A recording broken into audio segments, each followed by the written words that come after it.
Hello guys, welcome back to my channel. ఈ రోజు వీడియోలో చేసిన మద్రాసి మూవీ రివ్యూ అనేది పోతుందండి.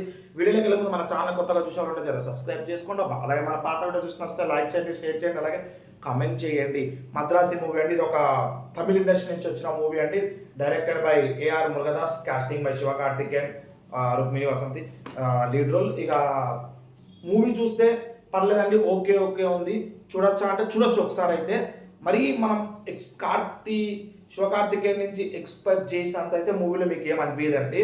బేసిక్గా స్టోరీ ఏం లేదంటే, ఎన్ఐఏ వాళ్ళు చెన్నైలో గన్ మాఫియా ఆపుదామని చూస్తారు. అదే టైంలో హీరో గారు లవ్ ఫెయిల్యూర్ అయి సూసైడ్ చేసుకుంటారు. ఇద్దరు జరిగే పాత ప్లస్ లాస్ట్ గన్ మాఫియా అనేది ఆగిందా లేదా అనేది బేసిక్ స్టోరీ లైన్ అండి. ఎందుకో కొన్ని సీన్స్ అనేవి ఉన్నాయి కానీ కన్వీనియన్స్ అనిపించలేదండి. కొంచెం ఎన్ఐఏని తక్కువ చేసి చూపించి, ప్లస్ ఏంటంటే ఈ హీరో గారు ఒక కామన్ మ్యాన్, ఆయన ఎన్ఐఏ మించి ఫైటింగ్స్ చేయడము, ఎన్ఐఏలో షూటింగ్స్ అన్నీ ఉంటాయి కదా, అన్నీ తప్పిపోవడము హీరో గారు వాళ్ళకి మించి చేసినట్టు అనిపించిందండి. ఎందుకో దాన్ని కొంచెం తగ్గించినట్టేమో అన్నట్టయితే నాకు ఈ మూవీ చూస్తే అనిపించిందండి. ఎందుకంటే హీరో గారు ఒక కామన్ మ్యాన్, ఆయన ఏమి ట్రైన్డ్ ఏజెంట్స్ కాదు, ట్రైన్డ్ పోలీసులు కాదు. ఈయన వాళ్ళకి మించి చేయడం అన్నది కొంచెం కన్వీనియన్స్గా అనిపించలేదు.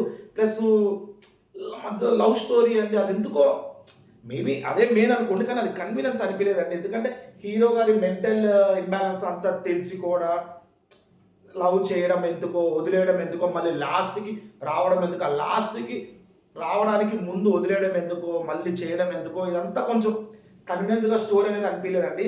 స్క్రీన్ ప్లే అంటారా, స్క్రీన్ ప్లే ఆల్రెడీ చెప్పాను, screen play is a major part of the movie అండి. అది అంతగా ఏం అనిపించలేదు స్క్రీన్ ప్లే అయితే. ఇక సినిమాటోగ్రఫీ పర్లేదు, బాగానే ఉందండి. మ్యూజిక్ అంటారా, అనిరుద్ టచ్ అనేది లేదండి మ్యూజిక్లో అయితే. అదే బిజిఎంలో అనిరుద్ లెవెల్ ఇది కాదు అన్నట్టు అది అనిపిస్తుంది.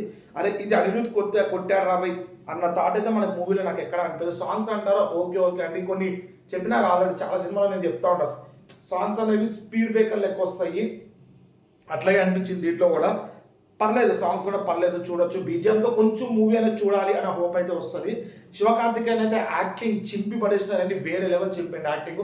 కానీ కరెక్ట్ క్యారెక్టరైజేషన్స్ అనేవి రాలేదు, కరెక్ట్ రైటింగ్స్ అనేవి రాలేదు, కరెక్ట్ డైలాగ్స్ అనేవి డెలివరీ ఈయన బాగానే డెలివరీ చేసిందండి. రాయడం వల్ల డెలివరీ అనేది కరెక్ట్ కాలేదేమో అనిపించింది. అదే కాక మళ్ళా చెప్పినాక కొన్ని సీన్స్ అనేవి ఎందుకో కన్వీనియంట్గా అనిపించలేదండి, అదొక్కటే మైనస్. బేసిక్గా మూవీ అయితే చూడొచ్చు, ఒక్కసారి చూడొచ్చు. మరీ మీరు ఎక్స్పెక్ట్ చేసుకుని వెళ్ళినంత అయితే మూవీ అయితే ఏమి ఉండదండి. నా సజెషన్ చూడండి, మూవీ అయితే చూడండి. ఎందుకంటే ఒక్కొక్క పాయింట్ ఆఫ్ వ్యూలో ఒక్కొక్కరికి నచ్చింది. మూవీ అయితే చూడండి, బాగానే ఉంది. మరీ దొబ్బింది అనేది నేను చెప్తానండి, మూవీ అయితే బాగానే ఉంది. కానీ చెప్తున్నా ఏఆర్ మురుగదాస్ టచ్ అనేది మనకు రాదు, అది కూడా మూవీలో. ఇక చూడండి, చూసి మూవీ ఎలా ఉందో కింద కమెంట్స్ పెట్టండి. ఇక ఇలాంటి మరిన్ని వీడియోస్ మన ఛానల్ చూపించాలంటే మన ఛానల్ సబ్స్క్రైబ్ చేసుకుని పక్కన బెల్ అనేది క్లిక్ చేయండి. ఎట్లా వీడియోస్ పెట్టాలి మీకు ఇట్లా నోటిఫికేషన్ వస్తే దాట్స్ ఇట్ అండి రోజుకి.